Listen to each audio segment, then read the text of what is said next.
간밤 미국 증시에서 알아야 될 이 이슈들 5가지를 모아봤습니다. Must Know 5 지금부터 시작해 보겠습니다. 자, 먼저 첫 번째 이슈 말씀드리겠습니다. 자, 트럼프 대통령이 중국의 G7 참여에 대해서는 반대를 하지 않는다라고 이야기했고요. 러시아에 대해서는 러시아를 쫓아낸 것이 우리의 실수다라는 이야기를 내놓았습니다. 현재 이 G7 정상회의에 참석차 캐나다에 가 있는 이 트럼프 대통령이 의장국인 캐나다의 마크 카니 캐나다 총리와의 대화 이전에 기자회견을 가지고 이런 이야기를 전했습니다. 자, 이 트럼프 대통령의 국제 정세에 대한 본인의 견해가 상당히 다양했는데요. 그 가운데서도 중국에 대해서 중국의 G7 정식 가입에 반대하지 않는다라고 이야기했습니다. 그러나 이것이 이제 진짜 정식 가입에 반대를 하지 않는다라는 뜻인지 혹은 중국을 옵서버로 초청하는 데 반대하지 않는다는 것인지는 명확하지 않습니다. G7은 미국과 영국, 독일, 프랑스, 이탈리아, 일본, 캐나다 등 자유주의 국제 질서를 이끌어가는 서방 7개 선진국 그룹을 말하는데요. 세계 2위의 경제 대국이지만 사회주의 체제인 중국이 G7에 가입을 할 경우에는 모임의 성격이 좀 달라질 수가 있죠. 또한 G7이 이 한때 회원국이었던 러시아를 배제한 것이 실수라는 주장도 함께 전했습니다. 그러면서 트럼프 대통령은 G7이 과거 G8이었던 시절을 기대한다면서 버락 오바마와 트리도 전 캐나다 총리가 러시아를 배제하려 했고 저는 그 결정이 실수였다고 생각한다라고 전했습니다. 트럼프 대통령은 왜냐하면 이 러시아가 포함되어 있다면 현재 전쟁이 일어나지 않았을 것이라면서 제가 4년 전 대통령이었다면 역시 전쟁이 일어나지 않았을 것이라고 주장했습니다. 러시아는 우크라이나 크림반도 강제 병합 이후인 2014년 3월 G8 회원국 자격에서 정지됐습니다.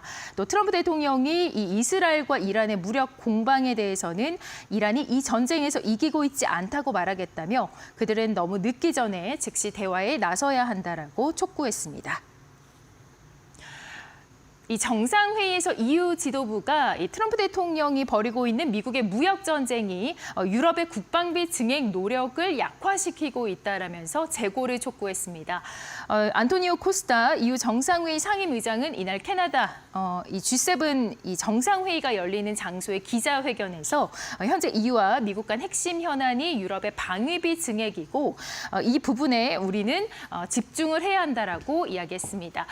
지금 보시다시피 이렇게 한 자리에 모여서 무역 전쟁에 관련해서는 중단을 요청하고 있고 또 관세에 대해서 10% 수용을 한다라는 보도가 나오고 있는데 이 부분에 대해서는 좀 반박하는 모습을 나타냈습니다. 우르줄라 폰데어 라이엔 EU 집행위원장도 이번 이 G7 정상회의에서 논의할 최우선 과제에 대해서 무역 갈등을 꼽으면서 G7 국가 간 솔직한 논의가 필요하다라고 전했습니다.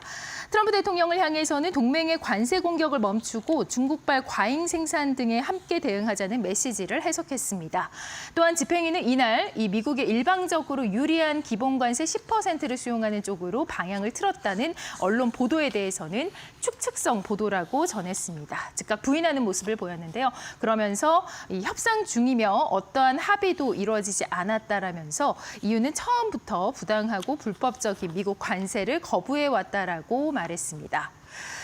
자, 이어서 이란과 이스라엘의 이 무역 갈등이 계속해서 진행이 되고 있습니다. 그러나 이 부분이 좀 잠식된 모습이 나타났는데 그러나 여러 가지의 이 이슈들에 대한 분석이 쏟아지고 있습니다. 이란은 이 이스라엘과 미국의 휴전과 핵 협상에 희망 신호를 보냈다라는 이슈가 전해지고 있는데요. 월스트리트 저널의 보도입니다.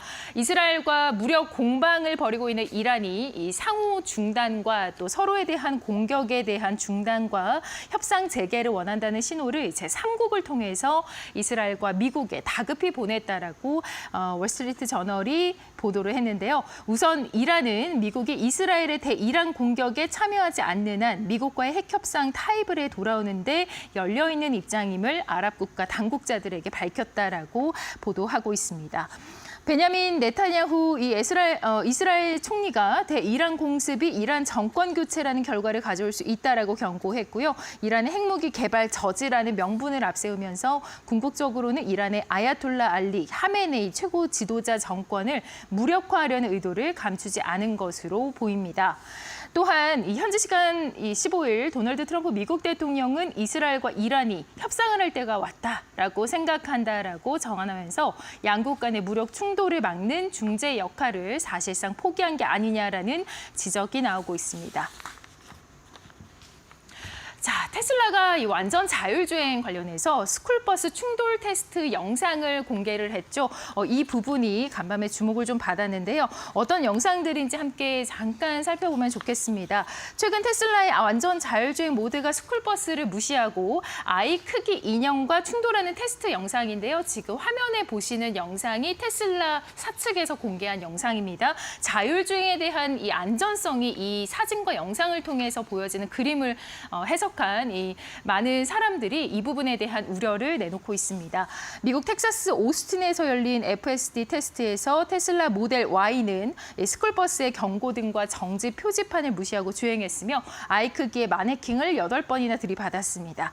이번 실험은 더돈 프로젝트와 레지스트 오스틴이 공동으로 진행을 했고요. 테슬라는 FSD 기능을 완전 자율주행으로 명명을 했지만 실제로는 운전자들의 주의가 필수적입니다.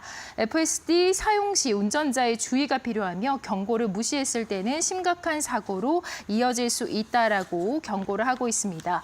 하지만 이 테슬라 FSD의 안전성 논란이 이번이 처음이 아닙니다.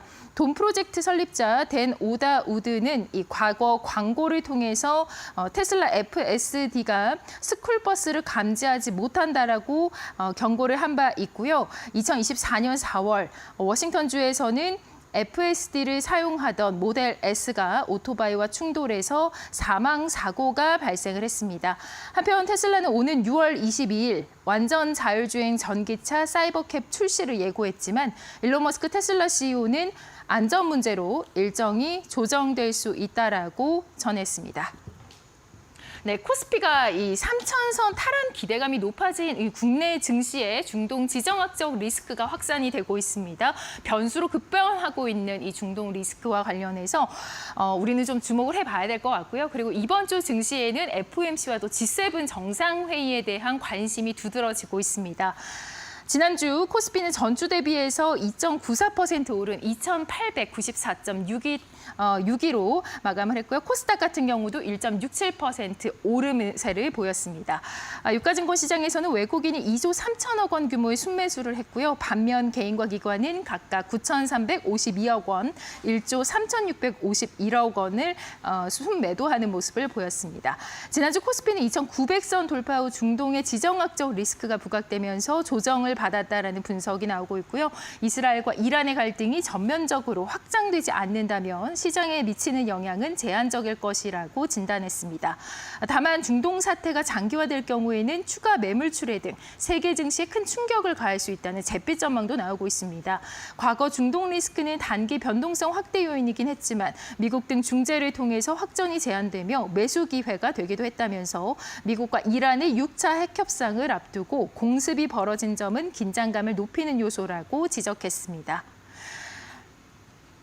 네, 이번 주 FOMC와 G7 정상회의에서 가져오는 그 결과에 대해서 좀 주목을 해봐야 될 것 같습니다. 지금까지 머스트 노 5였습니다.